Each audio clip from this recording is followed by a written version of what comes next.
What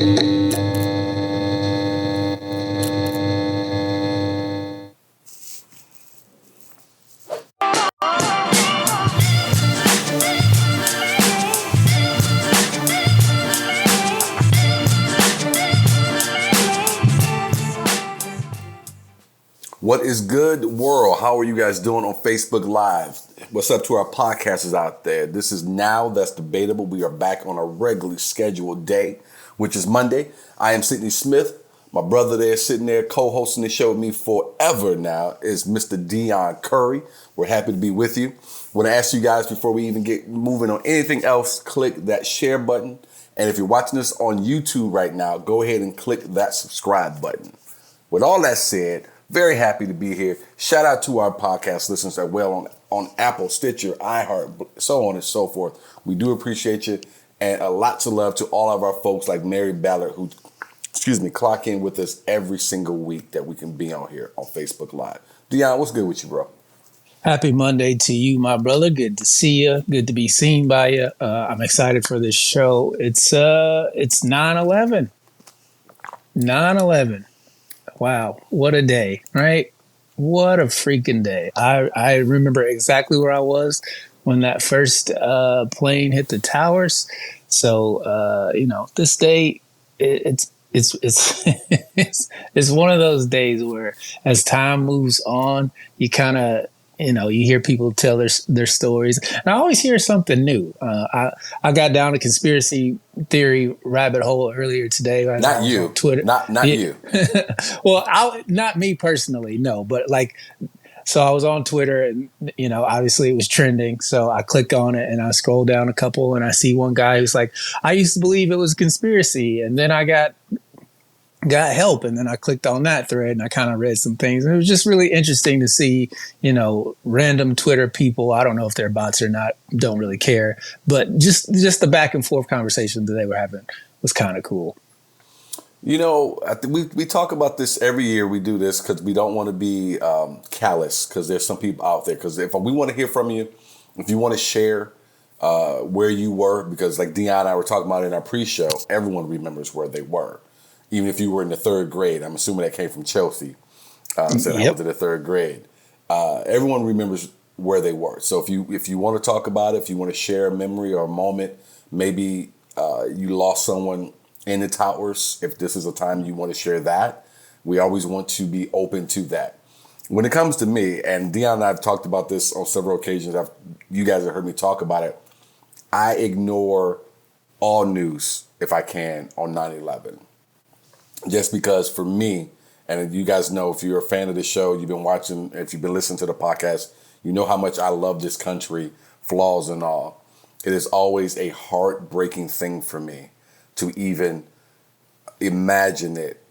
And I was talking with a friend today, standing there in a warehouse. I worked for a company. All of us rushed to this warehouse. They pulled it. If some of you are old enough to remember back in school when they would have the TV on the cart, the TV cart. And someone pulled a TV cart out to the warehouse so everybody could stand there and watch. And they got it out in time for us to see the second plane go. And just to, it chokes me up now. And to see that and to have to relive that again, even though I wasn't on that block and I didn't lose anyone, as far as I know, lose anyone in that tower. It's a heart-wrenching thing for me. And I couldn't imagine dealing with this if I did have loved ones in the tower, if I was there on that street that day, if I was just a New Yorker. I just couldn't imagine it. And to the callous way for me that the media exploits it is what I'm going to call it. Every single year with the footage and the retelling of the stories over and over again is too much for me. So I really, really try to avoid all things every single year on this day when it comes to that. DraftKings got in trouble earlier today because they had a never forget parlay where they put the New York Mets, the New York Yankees, and the New York Jets in a 3-team betting parlay as sort of a way to commemorate the evening. And that was trending on Twitter as well, as, people were like, how, you shouldn't be marketing to remember 9/11 this way and so on and so forth, which, hey, I get it. If you're working at DraftKings, you're not thinking that, hey, maybe this might affect people emotionally. You're just thinking, oh, it's New York and pride or whatever. Granted, I don't know why anybody would bet on that parlay. The Mets and the Yankees are terrible this year, and the Jets lost Aaron Rodgers in the first quarter, so they're not going to be any good this year either. So it was just a dumb, young person who doesn't understand the gravity of that day. And I hope that it was someone Chelsea's age who was in third grade who may not understand what that day means to so many people older than them. But does this person run DraftKings? Because someone above that idiot has to be able to say, come on, bro, do better. Or if this was your third fuck up, put your shit in the box and get out. Because that is so, I can't think, I probably could if I sat here for a minute. That's probably the most callous thing I've heard someone trying to do in terms of trying to make money off of a national disaster like that. I mean, the only thing I can think of more is whenever Time Life would run the fucking stupid magazines or books that they would sell about the Vietnam War or Pearl Harbor. Like those commercials all of a sudden would pop up right around, the anniversary of the bombing of Pearl Harbor, that type of thing. I have always found a strong distaste for taking advantage of people's pain in that way. And I'm a capitalist and all, but damn it, fucking A, is there not a fucking line? You're not a bookie in the alley waiting to break people's legs because Joey D was short on $20 he owes you from the Jets game. You are a public company. I find that to be hilarious coming from you as a capitalist, to where you think that there are certain things that you can't capitalize on. Whereas, me, I'm like, it's all fair game. And somebody's if you're gonna sell it, people are gonna buy it, right? And this has been our biggest debate on this show is when is too much too much?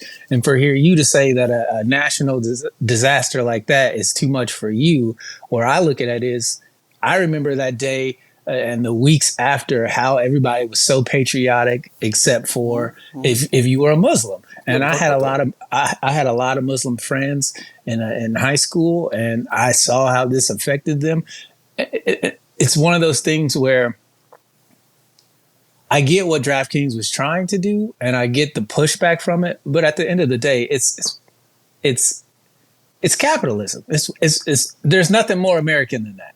So Well, I'm not saying it, and I'm not saying it's not. I'm saying for me, and there's people who are older than me who went through their own tragedies. There's people who's still walking around who lived through Pearl Harbor, who probably thought they would never see anything like that happen ever again.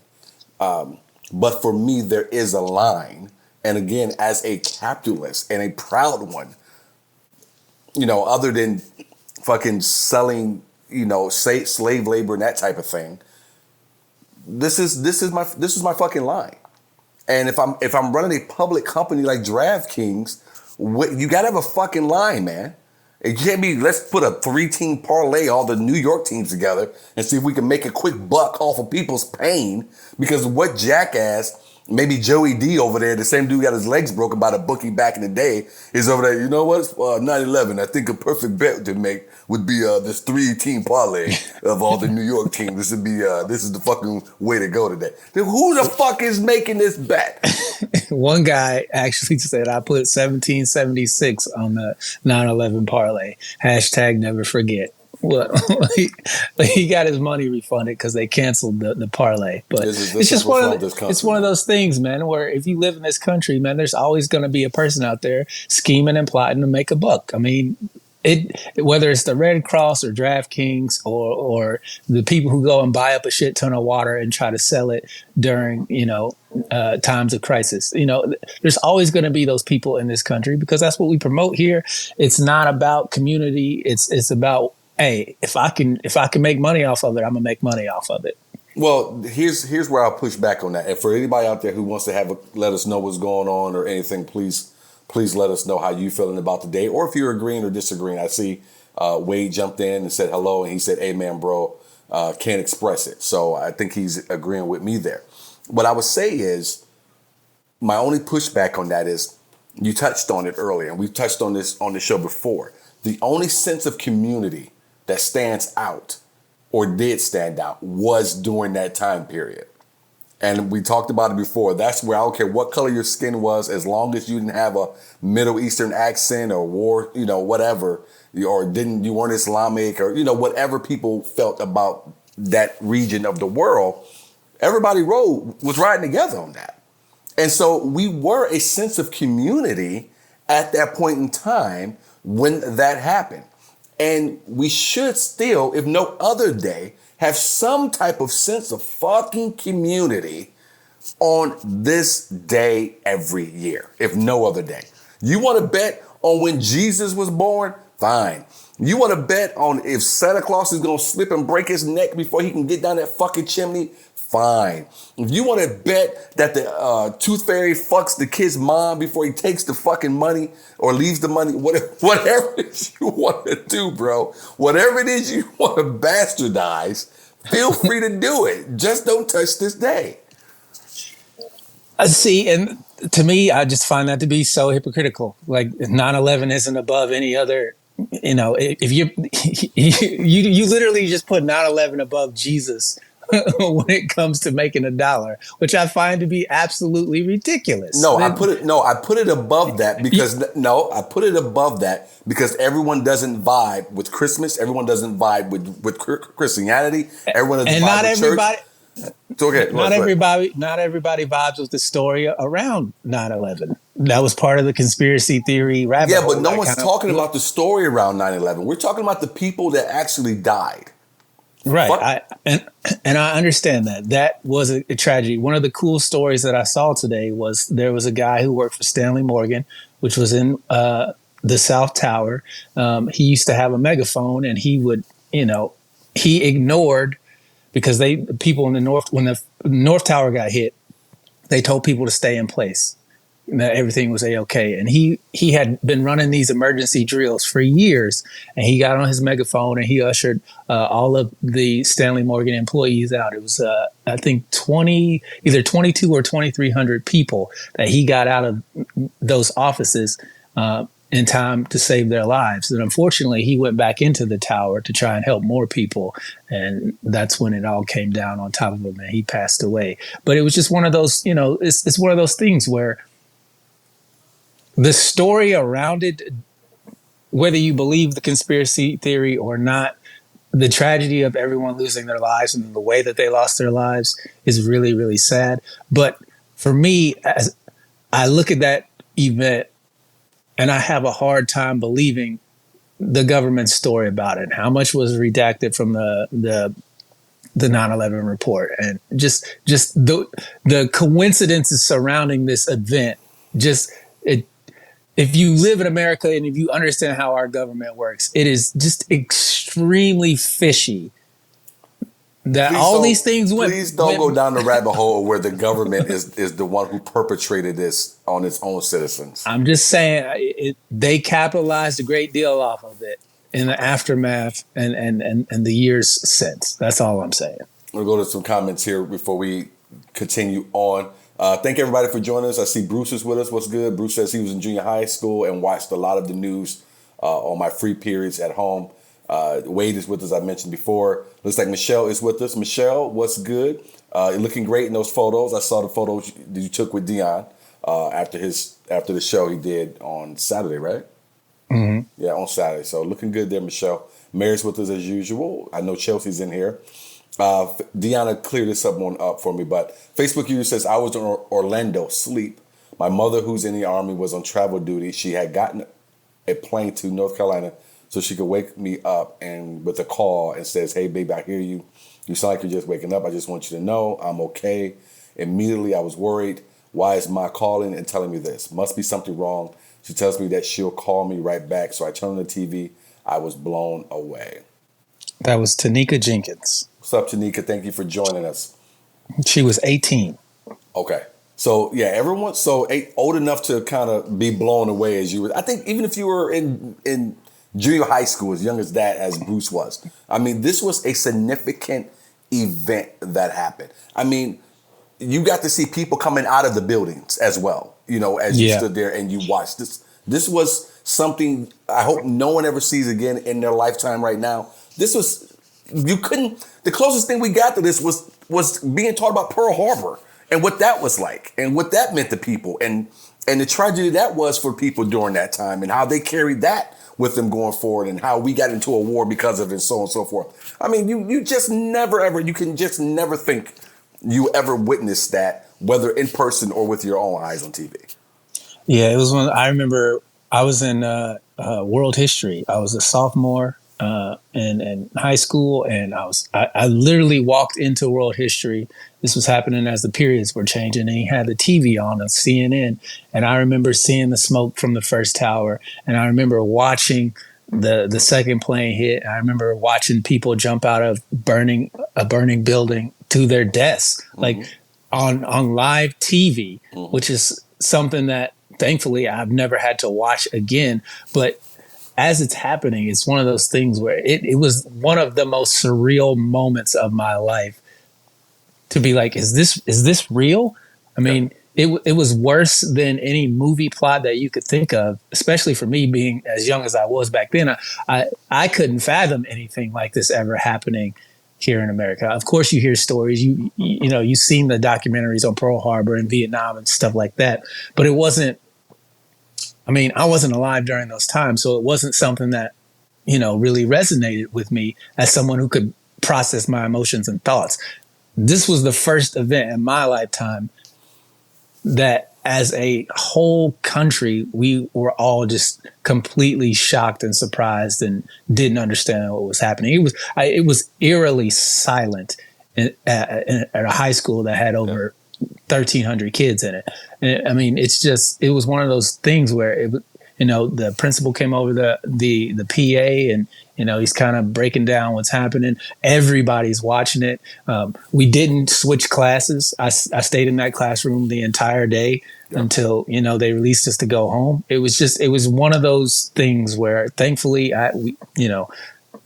we haven't had anything quite like that, but it was shocking.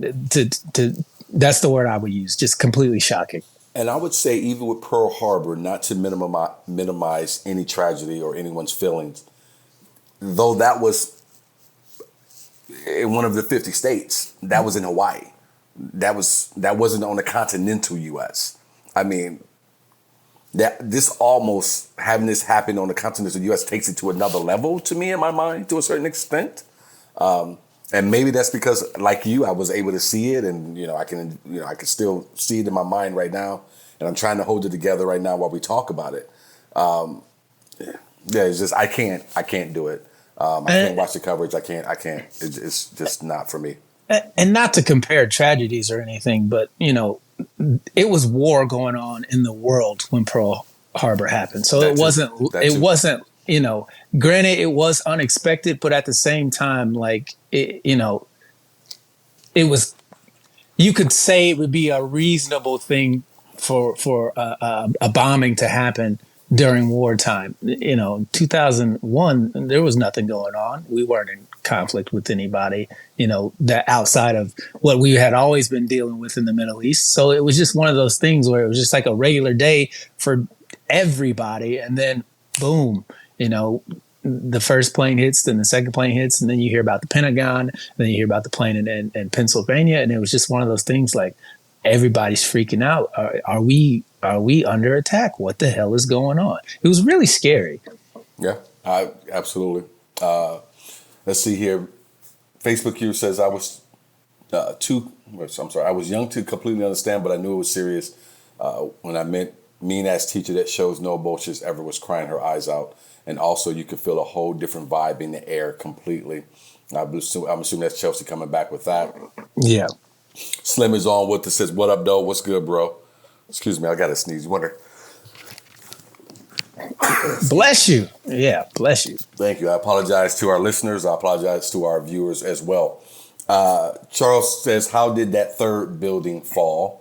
All right, I'm going to skip past the rest of this because this is weird conspiracy shit. Yeah, this weird Charles conspiracy shit as usual. Way too many things that don't add up when you look deeper into it. All right, fine. Let me roll back since you guys want to dig this way. Charles says, how did that third building fall? Why did they pull the air security? What about that insurance policy the owner of the WTC took out right before this happened? So many questions. I was already in Saudi Arabia when this happened, and we were ready for war, not knowing the truth behind it all. Slim, I would say that you still don't know the truth behind it all. I think because, and you and I have this debate all the time, and I have this debate with people like you all the time.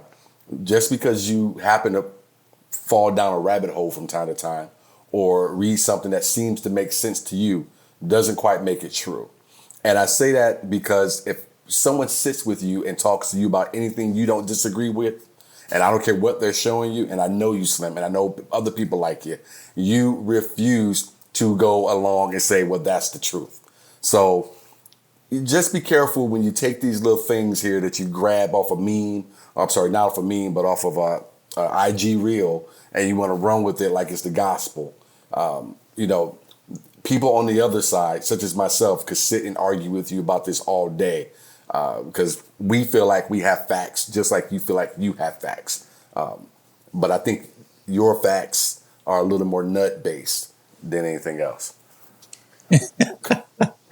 I don't want to turn this into a conspiracy debate, but oh no, you go ahead. 'Cause that's what Slim's here for. So go ahead. No, I'm just going to say that no matter what you believe about how 9/11 happened, you can't take everything the U.S. government said was the reason behind it and accept that as complete truth, because we know for a fact that that's not the truth. So anybody who says, "Oh, it was some guy in a cave, halfway across the world who had a grudge," after, if you just go down the bullet points of Osama bin Laden and the mysterious disappearance of, what was it, $1.2 trillion, there's something there. All the stock that got sold in airlines right before this happened. There are questions that can be asked legitimately and that the government won't answer. They'll just say you're crazy. They'll discredit you and make people think you're some, tinfoil hat person. When in reality, it's just like, it's a legitimate question that why won't you answer? So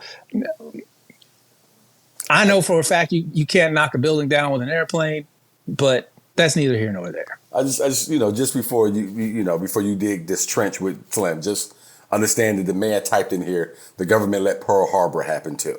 So we knew that Japan was coming. So just know who you digging this trench with, bro. Well, I'm not putting it past the United States to be on some fuckery. That's all I'm saying. Look at the history of this country. You trying to tell me the government has always been on the up and up, and that all of a sudden it didn't know? We're supposed to be the greatest in the world. When did that stop? It's never stopped. Dana says Pearl Harbor was an attack on a military base during war. This was on our territory and our civilians. Excellent point, Dana. Lee says we just survived Y2K. Now, Lee, thank you for that little bit, because that was some shit right there that I laughed at. Because who had it? I think Steve Harvey had the bit. Like, you motherfuckers ran out and got water and got all the supplies. And, when 12 o'clock hit, it was all good. I was actually on the internet when Y2K hit our time zone, and nothing happened. No glitches, no nothing. I was on American Online. You remember that? You've got mail. I do remember that. I remember dial-up, man. I remember how slow those computer games we used to fucking have to be. The graphics was fucking awful.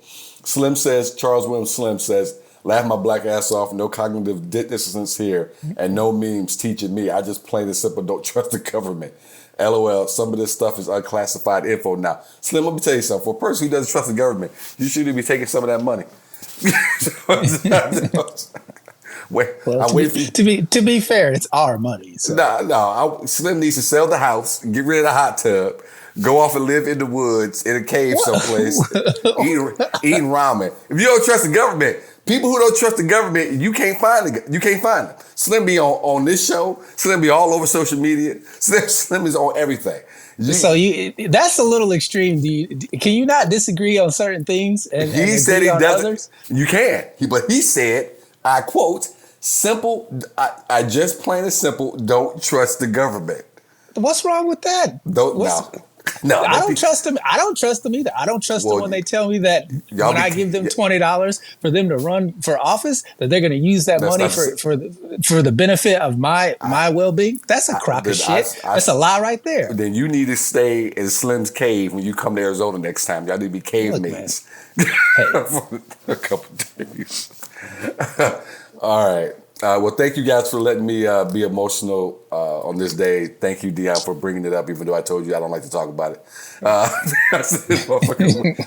Went right to it. This data says, why does he have to sell his hot tub out of everything? Because he ain't getting any electricity out in that cave, Data. That's why. Was you sitting in that hot tub and a tomato hit your chest like Deuce Bigelow? Let me tell you something about my brother Slim. I ain't never sitting in that hot tub. Said it can't get hot enough to burn away what's been going on there. You ain't got to worry about that. All right. Deon, you want to go ahead and introduce our topic, our first topic, official topic? Well, today's show is kind of loaded. I've been seeing bits and pieces. I'm a huge fan of Mila Kunis. I used to watch that 70s show. Ashton Kutcher and Danny Masterson, Mila Kunis were characters or Laura, actors. Don't forget Laura. I don't remember her. Yeah, I don't remember her name. What's her name? Laura. I think it was Laura Papon or something like that. Something along those lines. Okay. It was a good show, but obviously the news came out over the weekend that Danny Masterson got 30 years to life for the crime of RAPE. I don't want to say it for the algorithm, but Ashton Kutcher and Mila Kunis came out and they wrote a letter to the judge asking for leniency, and because they were character witnesses to who this guy was. And so there was a huge debate on Twitter where people were saying, they're advocates for people who were trafficked, and for them to turn around and be, saying all these nice and wonderful things about a guy who was literally doing what traffickers do was very hypocritical. And so I kind of wanted to ask you your thoughts on it, get our Master Debaters' thoughts on it, because for me, he's point blank guilty, and 30 years is not long enough. I hope he spends the rest of his life in jail for what he did. He's 47. That's a long time. He could get double life, and I'd still be like, don't let him out till the next one. So it's one of those things where when you're in a position of power, like he was, and to take advantage of people and to abuse people in that manner is one of the most detestable things. And for me personally, I cannot stand people who abuse other people, especially when they have power over them. I think, to me, this is the most disgusting thing that you could do. And for Ashton Kutcher and Mila Kunis to not see how what they did affected the victims of Danny Masterson, to me, was is one of the more confusing things. Like, you guys have been doing all this work for trafficked people, and then to, in the same breath, turn around and be like, oh, but he's not. Yeah, but I think that's your friend. And you feel like you've known him, and they've known him for a long time, a lot of years, grew up together in a way. I think you want to see the best of that person, right or wrong. I'm not disputing that, but when they're convicted in a court of law, and there's mountains of evidence that this man did do this, whether he's your friend or you don't, it discredits all the work that you've been doing, is what I'm saying. It makes you look stupid because he's found guilty. You can't tell me he's a good person when he's found guilty of what they convicted him of doing, what they accused him of doing. So to me, that undercuts any argument, no matter how many years you spent with them. You can know somebody for 40, 50 years and not know that behind closed doors. Here's my question for you, because I know this came up over the last couple of days. Are they members of the Church of Scientology as well? Do we know? I'm not sure that they are. Because I don't want to say one way or the other. That could be a part of it as well. I know that's something that came out. I know Leah Remini's been making rounds because she's completely against the Church of Scientology. But I know there were some parts of that where they were saying the church was trying to quiet these women because I guess there's some rule within that church. I don't know if you know this or not, but there's some rule that one member of that church cannot take another member of the church. I don't know why I'm fumbling over these words. You cannot go to the police and say this member committed a crime. That is against the that's against the rules of the Church of Scientology. And so, and that's my first time hearing it. That's why I'm laughing. I just heard it today. And so I thought that was absolutely fascinating. But I also thought that, lends the church to a lot of the different things that they say about that fucking crazy place. The stories you hear about Tom Cruise getting slave labor, basically, because they make the underlings, the lower level members of the church, clean his house, clean his cars, do things for him around his house and things like that and not get paid at all while they're working slave wage hours, if you will. So that's why I asked if they were members. Did you find anything that said they were by chance? I did not, but clearly it's a cult, and anybody, it's one of those things where, as someone who's a logical human being, like I for whatever reason, I cannot wrap my head around people who hear that and go, "Oh, that's a good idea. I'm gonna spend my time and energy invested in this idea of if someone that I go to church with does something to me that I can't go to the police." How does that register in a logical person's brain to be like, yeah, that's a good idea? Like, slow clap for the man who created the cult, because how do you trick people into to falling for something so asinine and stupid? Well, is beyond me. It's not a hard leap in a lot of different ways because they've taken some things from some other religions that have been, long-standing parts of it. So, the Catholic Church, I found it fascinating that you would get, and not to offend anyone who's Catholic, but I guess any religion you can pick at things. But with the Catholic Church, I always found it fascinating that you would actually get into this booth and just cut yourself open and tell all your secrets and all your sins to another human being on the other side of this wall over here. And then they have all your information to do whatever they do.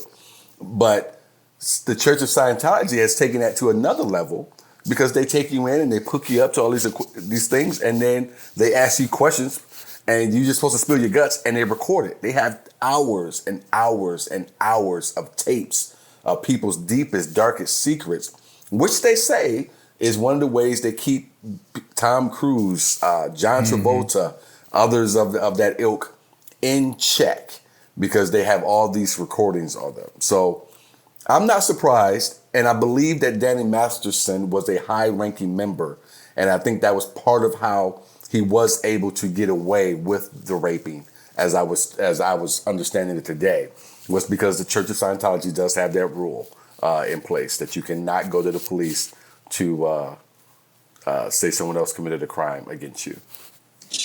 Again, how people fall for that type of brainwashing is fascinating to me. I mean,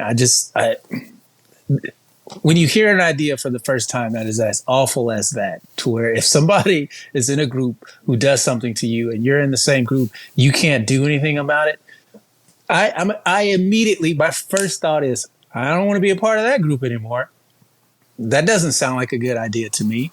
So it's one of those things where, like, how do you go to that? It's your first day in Scientology, and they start listing the rules, and they get to that one, and you're like, all right, thanks for this little seminar. I'll holler at y'all later. Like, how do you go from hearing that to, oh, let me tell you everything about myself that you can record and use against me whenever you want? And then I have to do all these little weird things like cleaning people's houses and cars and all this other crap. What is that? What does any of that have to do with religion. And that's what I was talking about earlier when I talk about people who just abuse their power. Because if you're on the top level of that, and I've watched so many documentaries of cults where the people at the top level of a cult just abuse the fuck out of people who are hoping for community and looking for a place to belong. Yeah. And I hate how the human nature is to take advantage of people who want to give you power over them and you hurt them with it. That to me is the most disgusting thing I've ever seen. Yeah, and something I don't think, to this world crumbles, will we ever see the last of it. So there are plenty of people. I say all the time, there are plenty of people who are just waiting to be taken advantage of. And that's because the majority of the people breathing and walking this planet are just waiting to be led. There's a very small number who want to be leaders, who want to be out front, and there's an even smaller group of those who want to do it because they honestly want to do something kind from their heart. And so I don't think we'll ever stop seeing things like this. Churches popping up, people willing to run to them. I mean, we've had people fly off and go live down in South America someplace and then end up drinking Kool-Aid and committing suicide because this man was afraid that he was about to lose it all. We had people, David Koresh and that group, fighting off the U.S. government and who, speaking of conspiracy theories, depending on who you believe, set their own fucking building on fire because David Koresh didn't want to lose out on what he had. And so this is just an ongoing thing. I don't think we'll ever not see it.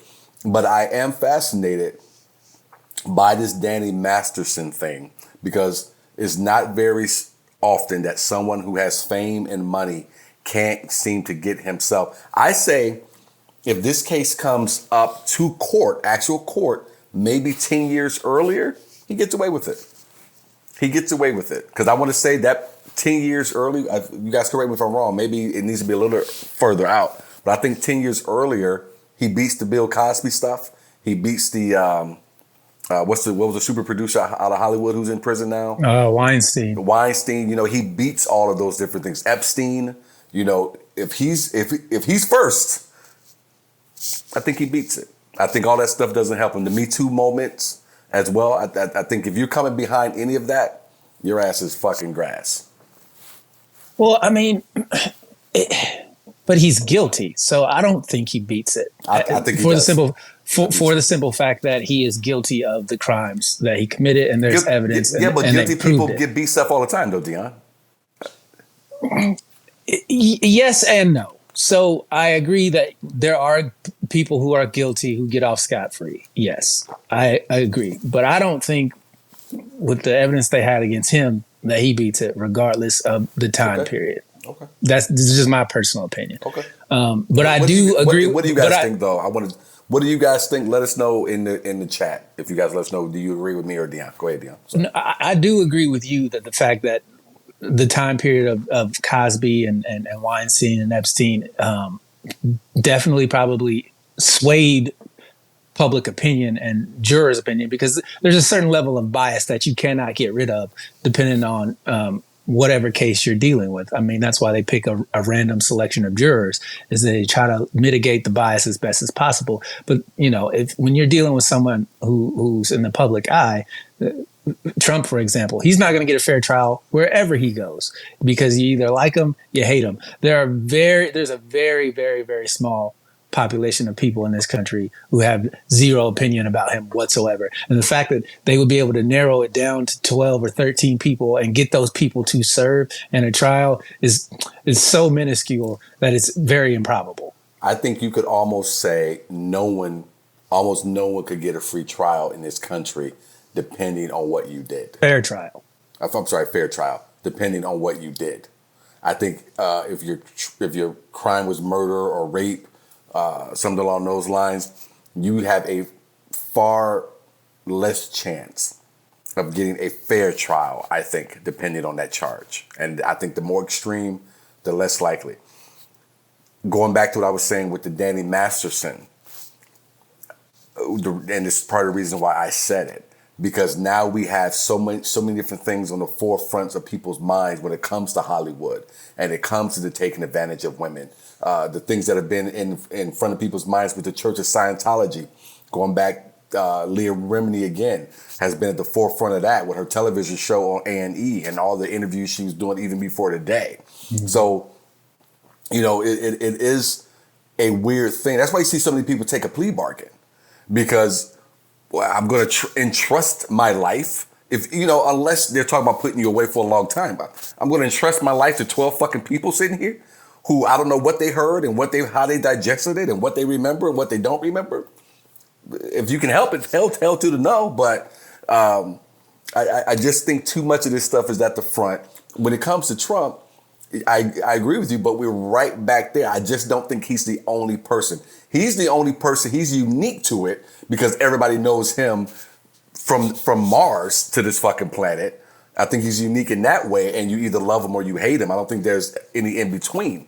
But I think even for the average American citizen, depending on your crime, and I'm talking about you had to commit some real crime to have to go to trial, you could be hard pressed to get your own self a fair trial in terms of what we perceive to be a fair trial. See, and I think that's what's important is how we document the word fair according to trial. Because the process is never the same. Whereas if you're poor, you don't get a fair trial because you can't afford a fair trial. Where if you're rich, you get a fairer trial because you can afford to hire the lawyers to file all the motions and change a venue and that type of thing, to where you can get the system to work for you, whereas the average person doesn't have the system working for them. That's why they get offered plea deals and they take them because, you got a 45% chance if we go to court that you might lose. Well, that's a 65% chance that you win, or not 65. Is that right? I don't do 55, math in my head. 55. But you see what I'm saying? Yeah. So so what they offer you is, hey, this scenario is better than the absolute worst case scenario over here. And, I'll never forget Khalid Browder, that story where he sat in Rikers Island for 2 years over stealing a laptop that he never stole. They took him to the police station and said, we just want to ask you some questions and you can go home. And he never went home for 2.5 years and ended up killing himself, all because of how the justice system is set up, where they tried to get him to admit to something he didn't do, and he fought him tooth and nail, and then he was punished for that. So a lot of this, kind of boils down to how our justice system is set up versus what we allow. Reform is definitely needed. But to go back to Ashton Kutcher and Mila Kunis, I get that they work with this guy and they were friends, but Sidney, if I committed a crime and then, heaven forbid I commit a crime and I get found guilty, I don't want you to burn your reputation on my behalf for something that I did that you were not involved in. You don't have to come out and speak and tell people how great of a person that you thought I was when the evidence shows the contrary, because it's not going to do me any favors. I've already gotten my time, right? So whatever you say to me behind closed doors is. But he hadn't gotten, but he hadn't gotten it yet. He hadn't gotten it yet when they wrote it. So they were trying to get him. But at the same time, he was found guilty. So it's one of those things where, look, you don't. As a friend, as a brother, I don't want you risking your neck. I don't want you taking that 45% chance or that 55% chance on my behalf. Just let me deal with it, and whatever you guys say behind closed doors. Because to me, that's what real friendship is. It's like, look, I fucked up. It's my bad. I'm trying to keep you as clean as possible. And because at the end of the day, any self-respecting person, you got to own up to the shit you do. And it's one of those things where it's a terrible look for them, especially considering all the work that they do for trafficked people. Let me tell you something. If I get picked up on all these parking tickets and they give me the time I think they gonna give me, you better come out and say something. You better be doing all kind of stuff. Oh, right? I'm gonna say something. I'm like, I told him not to park there. I told him not to park. I said, you see that sign right there? You going the wrong way. You went the wrong way. I'm not saying that they were right for what they did. I'm with you. I do not like when people take advantage of their power. I don't. Obviously, RAPE. I'm completely against that. But what I will give them is the grace of the fact that they are human beings, and this is your friend, and your longtime friend, and you want to do what you can to help him, and maybe you're not believing what you're hearing or what you're seeing, or maybe you didn't go to court. I have no idea even if they went and sat in the courtroom. I have no idea what they did in terms of that. But I can completely understand, just like if you did do something. I hear what you're saying, but I would be hard pressed as a longtime brother of yours to not want to protect you if I could in some way, shape, or form. Get egg on your face later on down the road, maybe, but you're hard pressed not to do it. And this is why I said what I said. Whereas you wanting to protect me ends up hurting you. It's my job to protect you from that, and that's what I'm saying. It's just like, Sidney, if I did something and I know I did it and I know they got me, I'm gonna tell you behind closed doors. Look, man, I appreciate you being willing to ride for me, but don't. What you say to me behind closed doors is cool. I get it. I appreciate that. But in the public eye, it's not. It's a losing battle. And at the end of the day, as much as you want to protect me, as someone who did the thing, I'm supposed to protect you from the thing that I did, right? I agree with that. It's one of those situations where, I get why they did what they did for their friend. I understand that. But at the same time, it's like, y'all got to know better. But don't forget about this part. You're talking about what you would do if you're that guy accused of that crime. You don't have that in you to pull anybody aside and say, "Don't do this for me." You are a predator, and you'll take advantage of whoever, however, whenever, whether it be some underling in the Church of Scientology or your friends who are high profile. If you think they can get you off, I agree. He is a low character individual, but for me, that's to me that's the most important thing about being alive is your character. It's like truly being a good person, not just talking about it it's like not taking advantage of people, not screwing people over. To me, is so important. Like I feel sick when I even get the opportunity to screw somebody over. I'm like, I don't want to do that. Now, have I bumped people from an open mic? Absolutely, I have. Will I do it in the future? Absolutely, I will. Why? Because I'm better than them, and they don't deserve the stage time. I earned it. Exactly, I earned it. But in the grand scheme of things, I don't want to take anybody's opportunity. I don't want to. Just the idea of having power over people and abusing that is repulsive to me, to my literal core. Where I can't think of anything worse than someone offering up everything they have to you taking it from them, and then treating them like shit. To me, it's just the most bizarre concept I could ever think of. I want to get to some comments here. Thank you guys for rocking with us. I'm sorry we took a little bit more time before getting your comments, but we're going to try to get you in now. Facebook user says, "Hey guys, I was at home getting ready for an appointment with my mom, probation. I was 13. All right, a little juvenile. That's Jessica Taylor. What's up, Jessica? Everything got canceled when the second plane hit. My mom said this is a terrorist attack, and that was the first time I heard that term. Very disappointed with Bush's reaction. You know what? You took me back there as well. Yes. If I remember correctly, my man was just reading at the school, reading to students, and got the whisper in his ear and never really lifted a muscle to do anything or move to go anywhere to handle anything at all. So the second dumbest thing that he did during all of that was to go and stand on that ship and say that the war was over. We had won or something along those lines. So, not the smartest spoon in the drawer. Facebook user says there's no smart spoons in the drawer. You got a new Apple spoon over there? I meant to say sharpest spoon is what I meant to say. But I see here, is this saying Topher didn't say shit? He's enjoying his life, LOL? Is that what that's supposed to be? Yeah. Eric. On the show, Eric. Oh, Eric. Oh, okay. Topher Grace. His name. Yeah. Topher Grace. Okay. Yeah. The H threw me off there. The TH threw me off. Okay. Gotcha. Yeah. He didn't say shit. He kept it quiet. Maybe he never liked him. Maybe he set Danny up. Everybody think of that? Danny was always picking on Fez. Or what was that character's name on the show? Fez, yeah. Maybe they set him up, get his ass back.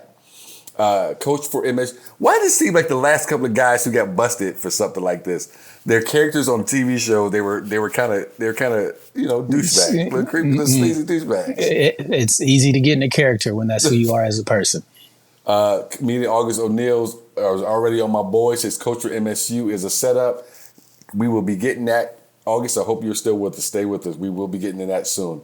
Dana says they are one of the biggest proponents for human trafficking, are widely publicized for it. It's really sad that they ask for any special privilege. It's disgusting and bizarre. And I think that's where you were coming from. Mm-hmm. Lee says they posted apologies and claimed his family reached out and asked them to do so. So that's kind of where it came from. Like I said, they probably didn't have enough information, didn't even sit in the courtroom. It's one of those things where you got to say no.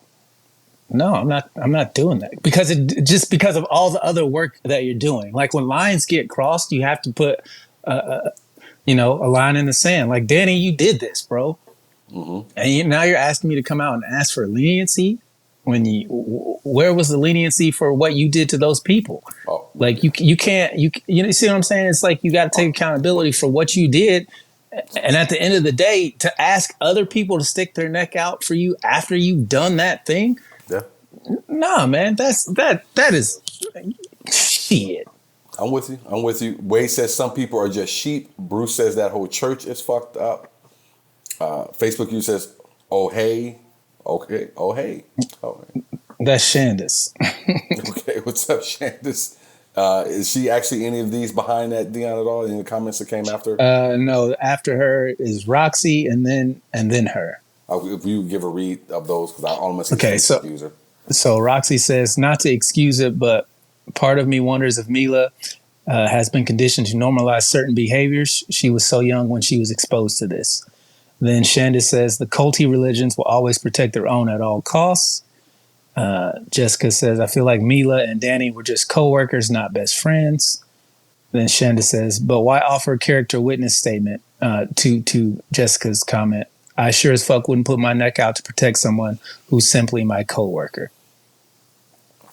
Good points from both you ladies. Thank you guys for watching. Roxy, appreciate you rocking every week. Shandis, you have been missed, so thank you for jumping in with us. Great points being made there. I wouldn't stick my neck out either. Maybe this is more possibly me, again, guessing. I don't know any of these people. An Ashton to Danny thing, possibly. Or who knows? I hear Mila's very nice. She wasn't my favorite on the show. And she was very young. I think she was the youngest one. I think she lied about her age to get on the show. I think she was 14 while everyone else was 17, 18, 19 years old, something along those lines. So I don't know how she got mixed up in it. I don't know the relationship between she and Ashton, but you make a great point, Shandis. If you're a coworker, I can't think of one coworker I've ever had that's going away to do any time. And I say, hey, let me write you a character witness statement to help you out. I can't do that. Excuse me. Hello. Hello, I'm sitting right here. We live, and he looked me in the face. I don't know anybody. We are not co-workers. You are not co-workers, motherfucker. I would not want to punch you in the face if you went and took my lunch out the cafeteria refrigerator, right? Well, that's good to know.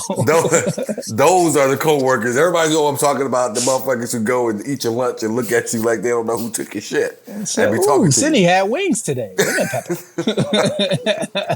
You walk sniffing people's lips. You know what I do? I just bite one wing and put it back.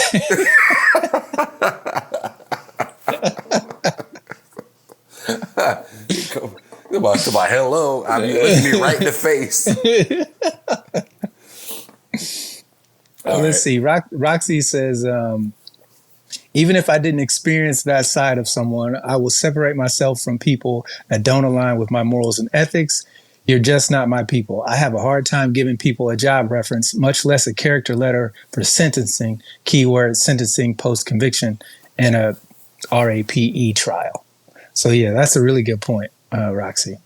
I love the fact that she said giving a character, what did she say? I would separate myself from people. You're just not my people. I have a hard time giving people job. Yeah, I'm with the job reference thing because I got family members my entire life I would never hire.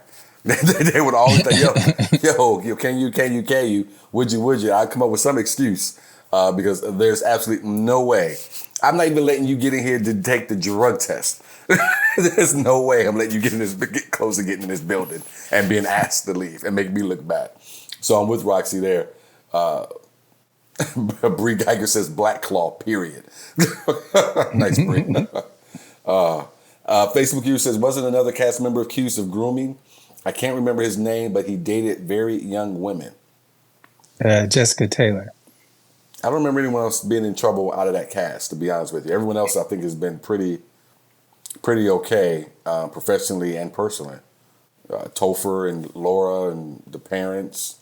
Fez, Vilder, yeah, Valderrama. Yeah, he's on a TV show, a hit show now on CBS, Paramount. Yeah, I can't think of anyone else. If you can remember the name, let us know. Bruce says, I agree that he beats the charges in a different time.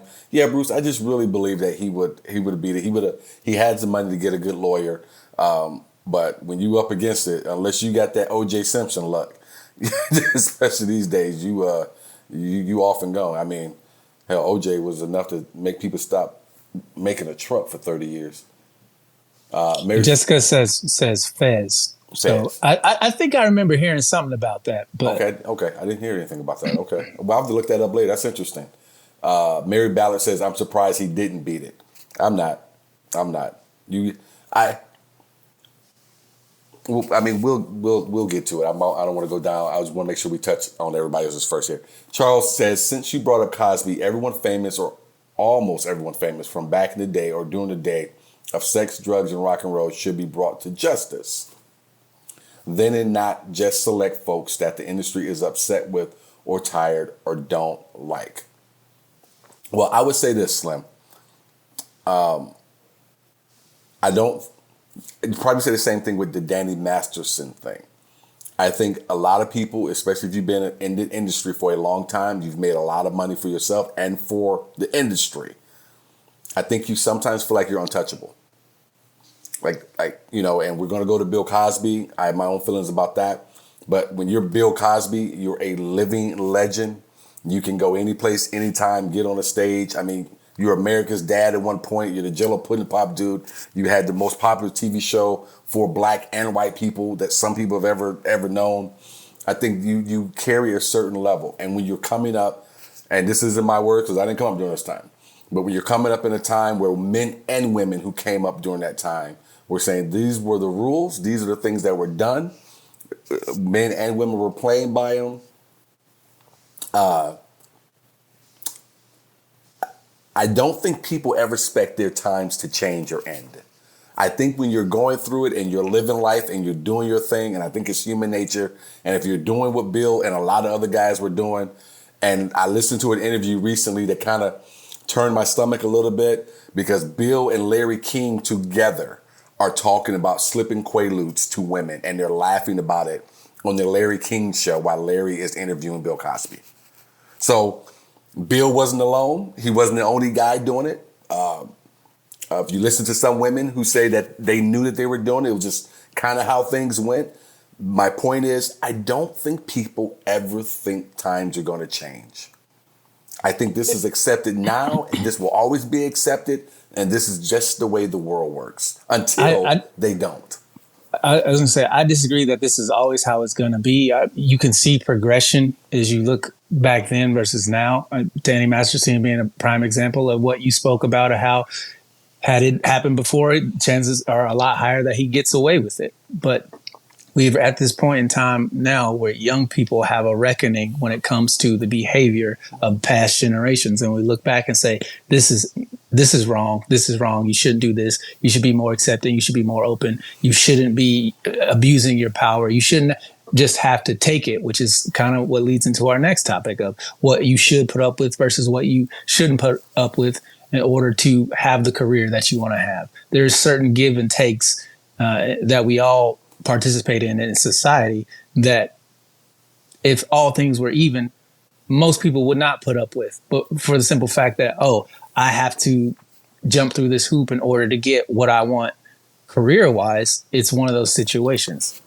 And the thing is, and no one ever says this, is men and women. There are women who are predators as well.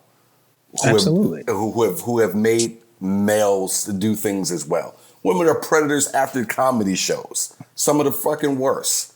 So it's on both sides. And when I say I agree with you, times do change. But I think when you're in the midst of it and you're on top and you're the one receiving or the one taking, you think this is going to be, I don't think you're thinking, 20 years from now, 30 years from now, there's going to be a reckoning and I may have to be brought to justice. I don't think anyone ever thinks of that. Unless you're a serial killer of some sort out here driving around in a van. And I think that's a perfect example of why the character quality is so low when it comes to the entertainment industry, because people don't think about 30 years from now what my behavior, well, everybody's doing it, so I'm no different than everybody else. And then 30 years rolls around and boom, these people come out of the woodwork and say you did X, Y, and Z. And then you're caught there like, but that's just what we did. And it's like, okay, everybody was doing it, but that never excuses the behavior. So granted, yes, that is the time that you grew up in, but you're still accountable for what you were doing in that time period, because not everybody was doing that. There are some people, whether it be the majority or the minority, who weren't involved in that behavior. And then you look back and say, well, if they were able to not go through X, Y, and Z, why were you making people go through X, Y, and Z, especially if you had the power over those people, which to me is the crux of this whole argument, is having power over people and just abusing it in such a manner that it ruins people's lives. It's so disgusting from a character standpoint. There are all kinds of situations and scenarios where you're in charge of something and what you say is law. I get that. But I don't understand, just me personally, how people who can be in that seat and have no problem whatsoever about screwing somebody over and ruining their life and not think twice about it. Like it's taking out the trash for somebody to come pick up and then you're back at it the next week when it's trash day. To me, that is it's mind-boggling that people are just okay with fucking people over that way. Because as a person, I can't fathom that. And let's not forget about the people who helped that along. When Bill was doing what he was accused of, what Larry, I don't know if Larry was doing it or not, but he was laughing it off like maybe he knew a lot about it in that little snippet of the interview. So I don't know what Larry was or wasn't doing, but when those stars were doing what they were doing, when stars are doing what they're doing now, executives are doing what they're doing. You and I hear the stories about what some people do to make it. In LA, in Hollywood. So there are other people who are on the periphery who know these things are happening and just look the other way too. Whether it be something that's done to child actors so they can get to that next role or get this role and parents look the other way, or other executives look the other way, talent scouts look the other way. So you're hard pressed to change any of it, to get your arms around any of it. Because for every Harvey Weinstein that has gotten put into prison and who's never going to see the light of day, God only knows the number of them that are still walking around the streets in LA, still doing the exact same thing every single day. Yeah. Let's see here. Lee Jones says, got to understand that all the evidence in the world can be biased to a person's opinion of a person close to them. Good point there, Lee. Sean Jones Jr. What's up, Sean? Thank you for jumping in. Says Topher didn't say shit. He was minding his own business. Yes, he did. And then he laughed at Apple Spoon. Facebook user says accountability. Absolutely. That was Shandis. And she says, I missed you guys too. Kids Sports is my only, I'm assuming your only way out. I miss you guys too. Kids Sports is in the evening is my whole identity these days. I'm not mad at you. I got a lot of friends with kids. I don't see them often during certain times of the year, so I get it. Say Bruce says, I was a coworker. And you heard what I said, Bruce. Well, Facebook user says, Wilmer dated Demi Lovato Bedford. She was 18, 12-year difference. Shandis said that. Oh, Shandis, okay. Shandis, too young to be dating. She says Wilmer dated Demi Lovato Bedford before she was 18. Okay, yeah, then I'm out. Charles says exactly everyone that facilitated these actions. And then I'm not sure if this is Shannon's again, but says, I have conversations with my oldest sons of what expectations are and what is acceptable and unacceptable. These conversations can sometimes be uncomfortable, but they're necessary. Also, they watch you lead by example. That was Roxy. Roxy, I would say to anyone with kids out there, and my mom and I've had this conversation, you can only give them what you know to be right if you're a good parent. But once you send them out there, they got to make fucking decisions on their own. They're being, so many kids are being raised not just by their parents, they're being raised by friends, by video games, by music, by whatever. So, my mother says all the time she feels very blessed to have 4 kids that she sent out into the world, and we're all okay. And she will freely say that's by the grace of God. Because you can't control anything once they're out of your hands. But you can do what you're doing. I love that you're doing that because too many parents don't even do that, though, Roxy. It's one of those things where, my dad passed away, but some of the conversations I had with him before he left was, I asked him what did he think about, the job that he did as a parent. And he said, you can't tell me I didn't win. None of my kids ever got in trouble. And so whatever your baseline is for what you consider to be good, if that works for you, that works for you. My dad did. None of us are locked up. None of us have, hurt anyone, taken anyone's lives. We're not criminals. So in his eyes, that was a win. We grew up in the 80s and early 90s for my youngest brother. So it was one of those things where it would have been easy for one of us to get off into drugs or gangs or crime or whatever, and the fact that he instilled in us the fear of our dad. I mean, that to me would be the only determining factor for why I didn't want to do any of those things, because regardless of what I did outside of the house, I knew if I came home and something happened that he didn't like, I would have to deal with him, and I was never going to win that battle as a child. I remember that was a huge thing for me. There was a couple of things that were huge. I never wanted my mother to have to tell people that her oldest child was in prison. That was always a thing for me because, growing up, how we grew up, there were so many people who did. The other thing, I wanted to try to set the best example I could for my younger siblings. I had 3 younger siblings. I wanted to do that. But I will say I was a kid. And there were times I was hanging out with older cousins who were on the other side of the line. And and sometimes you want to be accepted because I'm the kid who grew up carrying a briefcase, getting straight A's and so on and so forth. I'm the exact opposite of what they were doing. And sometimes, man, those guys are cool, man. They just want to just whatever. And this is to my point, Roxy, that I was making before. My mother did everything she could to put everything into me. My grandmother made sure she picked us up every Sunday for church and instill that side. But still, they're that part of you. And what I just said the other day to someone else, and I'll say to this day, one of my greatest blessings were those same cousins who were criminals in one way or the other, because they said, you will absolutely not be doing any of this shit over here. If I even catch you doing any of this, if I catch you smoking or drink, I'm going to kick your ass.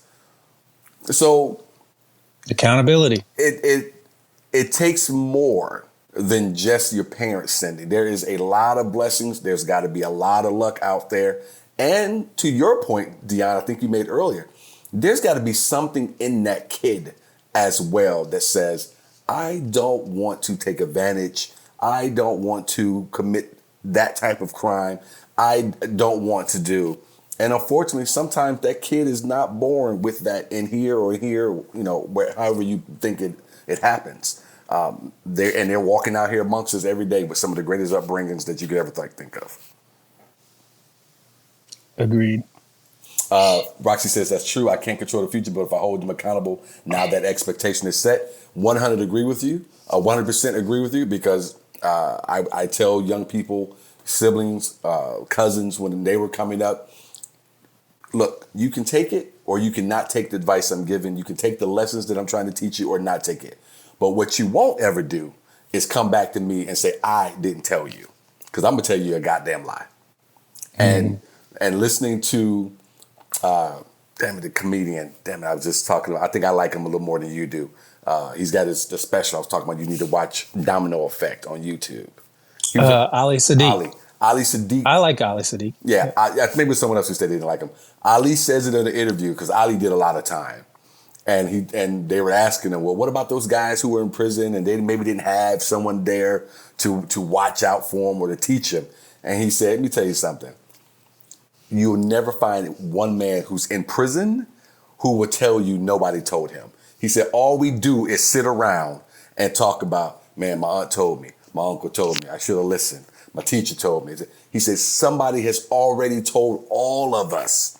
We made the decision not to listen. The guy who was never told does not exist in prison. It's one of those things, a hard head makes a soft ass. So you know fast. better. But it's if you're willing to take that risk, part of what kept me out of trouble is the power of disappointing my parents. When your parent instills in you how much disappointment hurts them and that resonates with you, outside of a kid being a psychopath at an early age, I don't know anyone who, you're looking up to the people that raised you and that you love, and they tell you disappoint me, how much that hurts. I don't know of any child who can hear their parents say, I'm disappointed in you, and it have no effect on them whatsoever. And if there is a kid out there like that, then I don't think there's anything you can do. Because if you're already at that age where disappointment, when there's nothing that affects you in that regard, Lord help you. Because Jesus Christ, I will never forget the day we stole candy out of our teacher's candy jar, and I had to go through that whole process of admitting it to the teacher and having her tell me she was disappointed, and the tears in her eyes, how much that hurt me to make her cry because she was somebody I cared about. But then having to go home and tell my parents what happened, and not only getting the spanking and the punishment, but after that hearing, this is why I'm disappointed in you because you know better. And like having that reality check hit you. It's one of those things I think is what drives my character today, is why I don't like taking advantage of people. Because in that moment, seeing people hurt like that is just, it's tragic. It's sad. And it's not something I ever want to experience again. Well, I know how to keep you from eating my last piece of chicken when you hear it now. I told you, I'm just biting it and putting it back. I'm very disappointed. I'm like, I'm disappointed in that chicken. It was dry. It's been there for a couple of days. Hey guys, thank you for rocking with us. We're going to hit our last topic here, our second and last topic. Get in and we're going to get out because I don't think there's a whole lot that needs to be said. But we're going to get in and get out on it. And I know August may be waiting for this. I know Bruce, if he's still there, he's waiting for this. Slim may be waiting for it as well. Anybody who knows me, who likes to see me in pain, is waiting for me to talk about this. My beloved Michigan State Spartans off to, I want to say, to a 2-0 start. Team is looking good. I was very happy to have the coach, Mel Tucker. He came on board 4 years ago, turned the team around like that. What people don't know is Michigan State has a lot of money, a lot of billionaires, and they coughed up the money. And Mel Tucker, man, they gave him a contract, $9 million a year, making more money than any other head coach at the time. And it was Michigan State who did it. Well, little did any of us know that Mel Tucker was under a Title IX investigation. And he's under a Title IX, fuck you, Bruce, with your go OSU, you red bastard. And he's under investigation for sexual harassment of a woman who has previously been raped, I believe. Yes, raped by 4 football players 20 years ago. The story, you can read it in USA Today. I sent it to Deon. I meant to send it to you all. I completely forgot, so forgive me. We'll run through it really quick, the story, and give our takes on it. I know what I want to say, but I'm going to let Deon go first, sir. And we want to hear from you guys, too, if you have anything. When I read the story, the first thing that popped out to me was the comparisons to Larry Nassar and what was going on back then, as far as the U.S. gymnastics doctor, and how this university seems to have a problem with this particular situation. I had never heard of Mel Tucker before you sent this article to me, because I don't pay attention to college sports at all. I'm not into college football. I could care less about who wins and who loses. To me, it's a big racket. But reading the article, this woman was a survivor of SA, and she was coming into this program to help kind of clean up the image and the culture that was revolving around this university. And her and the head coach, Mel Tucker is his name. Mel Tucker. Mel Tucker kind of hit it off, and they seem to have good chemistry. And then come to find out that he's married and he's not having a good marriage, and this woman gets involved, and they're talking on the phone at booty call hours. So it just seems really suspicious to me all of a sudden that there's this investigation where she says 8 months ago he jerked off while they were on the phone. And when I read that, I was like, wait, what? If you're a survivor of that trauma, and to me, this is just my personal opinion, and everybody's different, I get that. But to me, if you're a survivor of that and someone does something to you along that line, you don't continue the conversation, you don't continue the connection. To me, it's a done deal, because not only are you a survivor of that, but he knows that. And that to me reaches the line of respect that individual has for me as a person. Like, nothing is more disrespectful than for you to know my trauma and then to create my trauma on me after I done had multiple conversations with you about it. We're trying to figure out how to clean this up, and then you turn around and pull this thing on me, whether we were flirting or not, whether we were intimate or not. Like, there's a certain level of what the fuck are you doing? That just me personally, I'm like, oh hell no, I'm done with you. I don't care what happens to my career. I don't care what happens. There's just a line in the sand that you don't cross, and it just seems fishy to me that she continued to have somewhat of a relationship with this university for the sake of her career after being an advocate for this very thing that happened 20 years ago. Is happening all over again, and it's weird to me. So Dana says you just fucking hang up the goddamn phone. Facebook user, I'm not sure who it is. Is that Roxy? Says absolutely not. As a survivor, is that Roxy or is that someone else? Candace? No, that's Jessica. Oh, Jessica says absolutely not. As a survivor, those red flags stopped me dead in my tracks before that phone call even happens. I'm with both those ladies. I'm with you.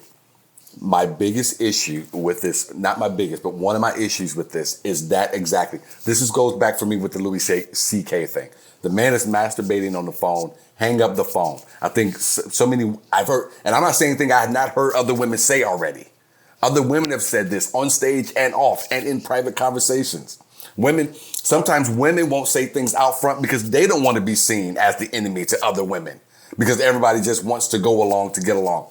I do not believe this happened at all in the way that she is putting this. I believe Mel Tucker on this one.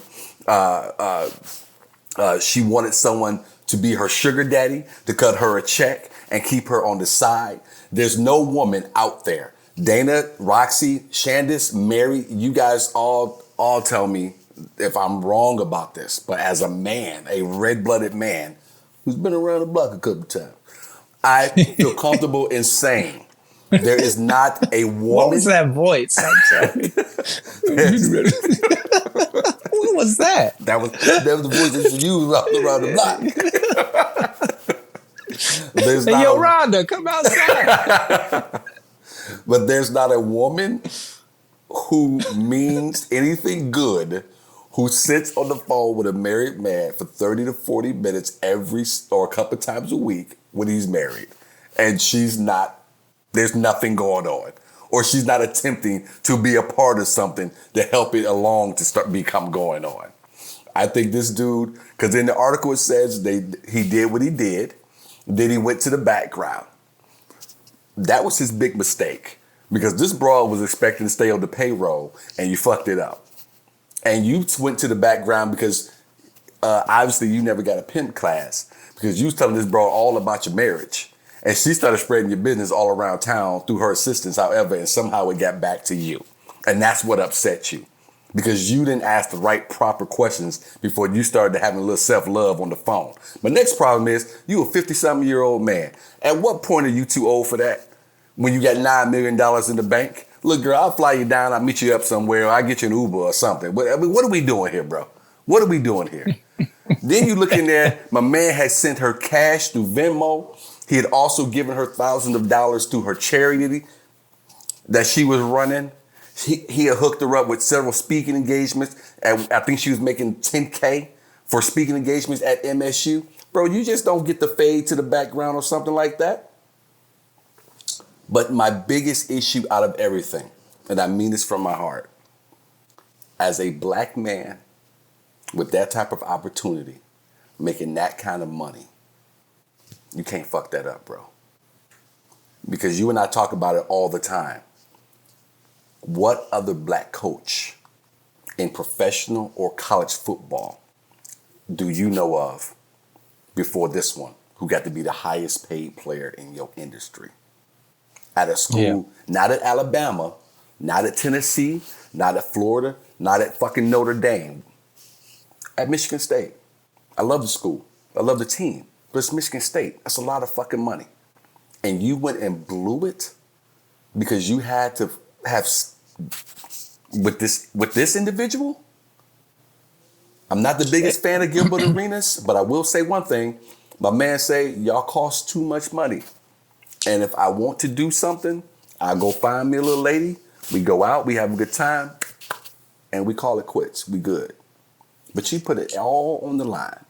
I see, and I'm glad you brought Gilbert Arenas up. He's very upfront about what, if you donate to his podcast, he's very upfront with the ladies about what he's going to spend the money on.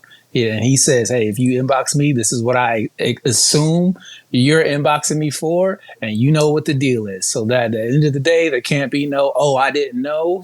There isn't any, I thought we were just friends. There's none of that. For Mel Tucker to not know his position in this woman's life, whether him jerking off on the phone or not would be a good idea, to me is the most dumb thing about this entire situation. How do you not know how this woman feels about you one way or the other? Before you go whipping your dick out, maybe you should figure out whether or not she would like if you had your dick out while she was on the phone.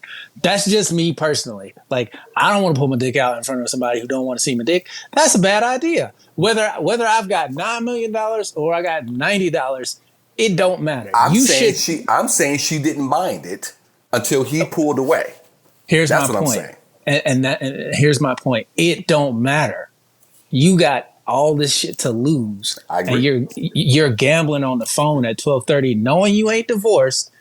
So if you hit the panic button and the lights come on in your darkest areas, but you were the one that pushed the panic button, you can't be mad at the fallout. Like, you knew what you were doing. You knew you were still married. So whether or not she made this whole thing up or not is irrelevant, because you should have never put yourself in that position to begin with. The whole reason why you're having interactions with this woman is because of these types of situations. So to me, it was like, whether she made it up or not, I'm like, bro, how did you get to be on this level, the highest paid coach at one point in time in college football, and not be smart enough to be like, you know what, maybe this isn't a good idea? And I would say this to the ladies, our loyal viewers and listeners. Men have penises, women have vaginas, but we're not that much different. So if you have anyone at your job, or the dude who bags your groceries, or the dude you just run into when you go get your mail from your mailbox. What grocery store are you going to where they got bag groceries? This is self-scan over here, baby. Oh, not over here. So if this dude is talking to you about your marriage, he ain't doing it because he wants to be buddies. Just like I know ain't no woman hitting me up and we talk on the phone for 40, 45 minutes twice a week, and I'm just unloading my problems. She just said it. Even the most ugliest, unattractive woman thinks she's got a shot. so I don't. This is stupid. He deserves to be fired, not for doing what she say he's doing, but for being a stupid person. You can't, there's no way I would even send my child to that school to let you lead them. Your decision making leaves a little less than to be desired. Yeah, it's the most piss poor decision making from someone who's supposed to be one of the best decision makers in the university. I mean, it's literally mind boggling. Like if you read the article, he says, "Oh no, I called her from home." When they go to the phone records, he wasn't at home; he was at some hotel. And it's like, bro, you don't even know how to get your lies straight.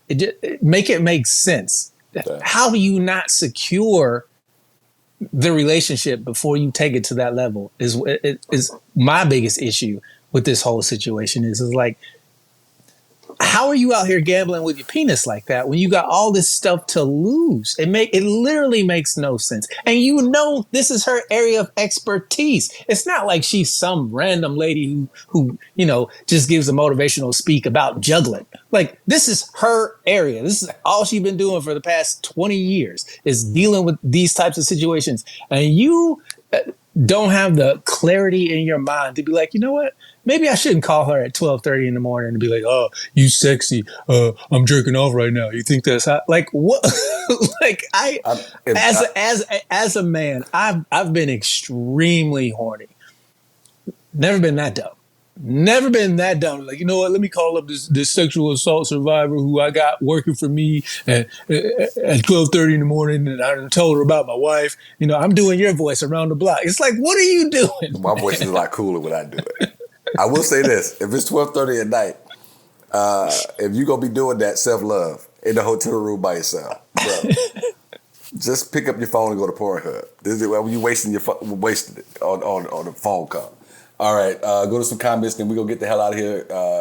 But we're going to do our what the hell before we do. So you guys stay, I don't know if I can't speak tonight. Stay tuned for that. Mary says, if it bothers you, just hang up. There are people who live to be victims. Mary says, that was his creepy. How dare you, Mary? She said, that was my creepy grandpa voice. How dare you turn it? Danny says, how can you be an advocate for sexual assault and let this happen as long as it did? Hang up the phone, ho.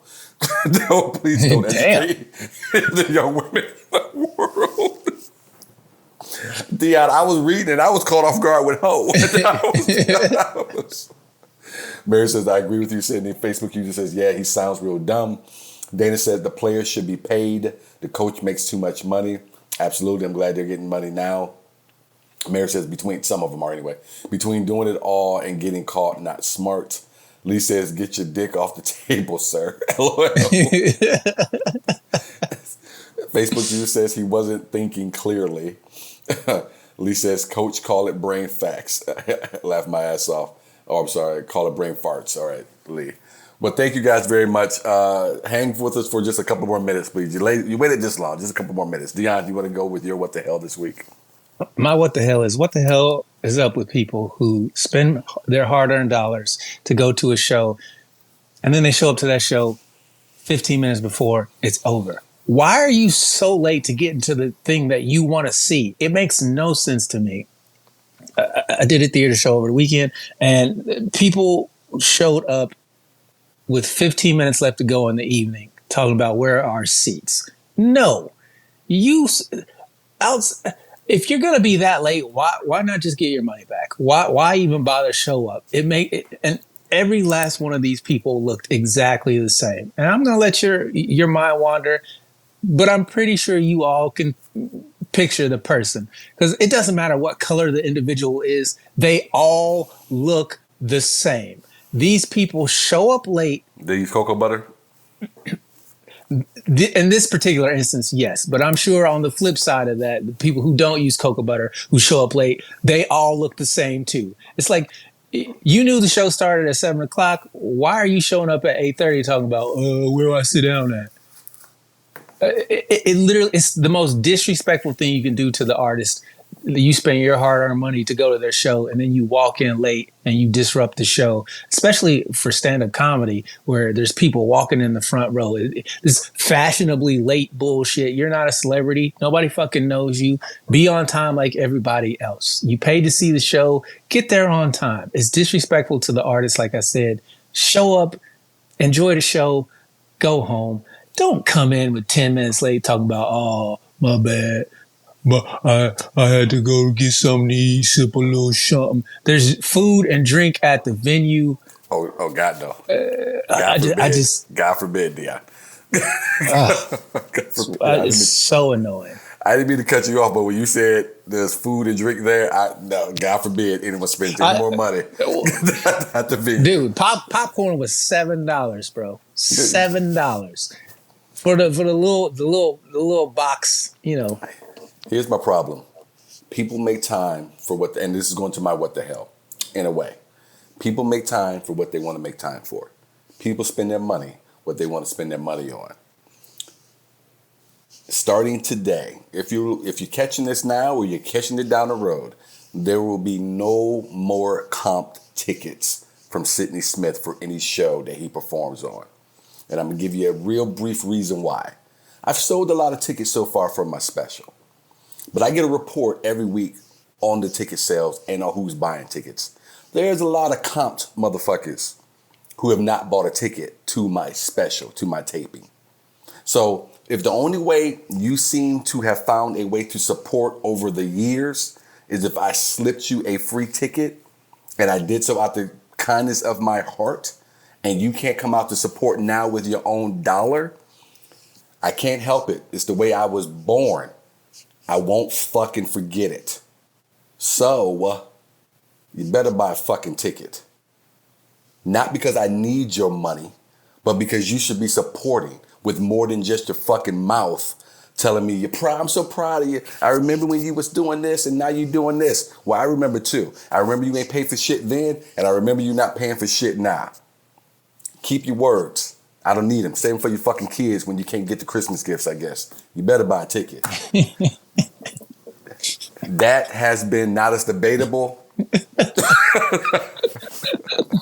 They're like, I just got spanked. I didn't even do that. Everybody have yourselves a great week. And thank you all who have bought tickets. I appreciate you. I love you most. All right. Everybody else have yourself a fucking day tomorrow. Have a great week, guys. Make sure you hit that share button and leave comments on the YouTube. That always helps the algo. Appreciate you. I said, geez. That's right. I said it.